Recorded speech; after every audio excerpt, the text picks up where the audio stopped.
showing terrorists firing close range on the tourist. This is the video that has caught the moment when terrorists opened fire. Viewers, now in the latest, you can look at the video on your screens, which has the terrorist opening fire openly now on the tourist. This is hardly 7 seconds video that we have, and this 7-second video shows that terrorists have opened fire and started firing indiscriminately over the Indian tourist, while a few people can be seen in panic and gripped in fear in this video that we can show you on your screens, viewers.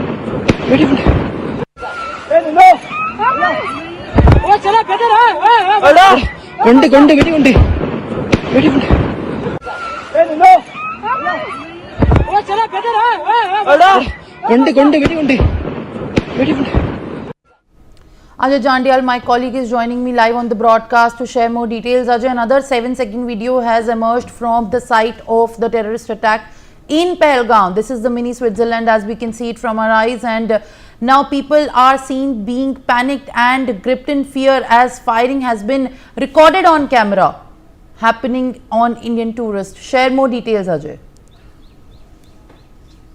Yes, we can see the visuals, very brutal act of a terrorist, those who came there and they opened fire, indiscriminate fire on the different tourists. This video shows that terrorists, they spread in whole of the ground in different ways, different areas, and they were holding the different group of tourists, and when they were asking their names about their religion, and after checking them, they were targeting them. In this video, one can see that how from very close range this terrorist is targeting the tourists, in which most of the people, most of the tourists, those who have died in this terror attack, they were received bullet on the head. That shows that it was it was a clear plan of Pakistan to do maximum casualty on that location, because they were having input that there is no security forces, and that's why they were fearlessly moving in the ground from one location to other. Tourists, those who were running to save their lives, they were helpless because there was no security forces, Jawan, and they were stopped. They were shot from the point blank. This shows the horrible face of Pakistan and Pakistani sponsored terrorists, those who have carried out this major massacre, major attack in the Pahalgam.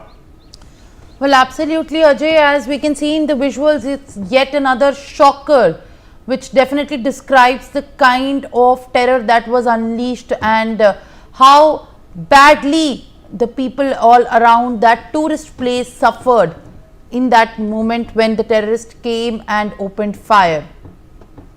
All right, Major General Brajesh Kumar is there with me live on the broadcast. Mr. Kumar, there are visuals of evidence that are emerging, at this point of time, also detailing the kind of horrific ordeal in which this act of terrorism has taken place. But Pakistan continues to say that India does not have a supported evidence to link their involvement in this terror attack, when it is in fact without any doubt to impend that what has happened is on the behest of plannings of LET. Simran, this is the same old story. We saw what they did in the parliament a decade and a half, 2 decades back. We are aware of the Bombay terror attack. Till the chap was caught live, they have still continued to disown it. We have been sending to them dossiers after dossiers. This is precisely how a soft state reacts. Is it the first ever attack?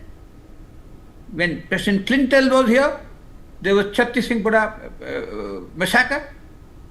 35 odd Sikhs were killed. The entire Hindu community has been wiped out. So what are we talking? Time to take action. an action not against the terrorists itself, or the terror camps, or the terror heads, but against the very state of Pakistan. We heard General Asif Munir about 10 days back talking the language and the content there.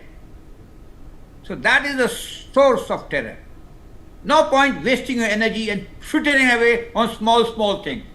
These visuals and homilies get us what? Some tears? A victim card? High time we got out of it. And first thing first, which we must do is ensure that the tourist arrival in Kashmir Valley is maintained by any action. So there are 3-4 set of actions. We always say tit for tat. But as long as if your tat is smaller than their tit, that's been happening all through, it becomes effective. It's the same military which has been ruling, same democratic government in here. Of course, there have been tremendous changes which we see in last about a decade and a half. But if everything that Mr. Modi is supposed to do, what are we people doing? What are the intelligence people doing? What are the services people doing? What the police guys are doing? We have to be offensive in fighting a grey zone operation. I am sure the measure we always wanted to take, but we are scared of doing so, that is keeping the Indus Water Treaty in abeyance, would hurt them. The very fact that the fountainhead of water to which their agriculture flourishes, the tap is with us, whether it's Indus, whether it's Jhelum, or it's Ravi. And all these 3 rivers pass through those areas wherein we ourselves of deficient of water. More about it later. But this is the first good step you have done. We got to screw the hell out of the Pakistan army, which actually holds the nation state. And the reason they throw is enmity with us. Pakistan to bahana hai. They want to be perpetuating power, and therefore all this is happening. So let's not fritter away our resources or taking some dharna and possession and those little political things which we do inside our country. Let's look for tougher action. Fighting a grey zone operations is a continuous process, and it's not only the job of military or the security force. It's job of everyone. Imagine at 12:30 or 2:30 in the afternoon, there are terrorists in this area of Pahalgam, and we don't know about it. Our human end, our electronic end, where were they? There is an elected government which wants statehood to be restored. Can we have statehood restored in such circumstances? We would support tough actions across the main source of the terror, that happens to be Asif Munir and his ilk. No lesser mortal can help us out. And in that direction, holding water is a big thing, because it will hurt their economy, it will hurt their farmers, it will hurt their agricultural output, it will hurt their economy, no end. But of course, just by saying it will not happen. We have to create infrastructure facilities for this water to be subsumed or used by us. It takes time. But the very thought that the water is not going to be coming, or water is going to be scarce, or somebody else is going to control the water, is a big thing, and we must applaud the government and take measures to make it succeed in all manners. Thank you, Samrat. Well, absolutely, Mr. Brijesh Kumar, as horrific